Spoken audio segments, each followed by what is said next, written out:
તો આપણે વરસાદના કારણે અત્યારે માવઠું થયું છે તો ખેડૂતને અત્યારે નુકસાન બહુ છે તલમાં.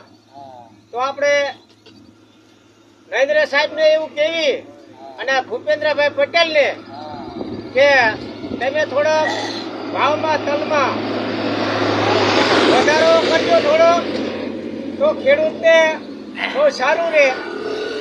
કે જો ભાવ તમે નહીં આપો 1500 ને 2000 તમે વેચાવશો તો એમાં ખેડૂતને કઈ વર્ષે નહીં ભાઈ.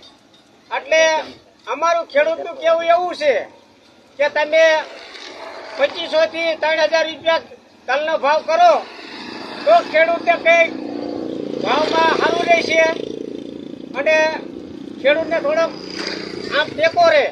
અને હજી આ કપાસનું વાવેતર ચાલુ કરવામાં આવે તો એમાં ભગવાને અત્યારે નુકસાન કર્યું છે. બિયારણ આ વરસાદના કારણે બિયારણ બગડ્યું છે. લાઈક કરજો, શેર કરજો, સબસ્ક્રાઇબ કરજો.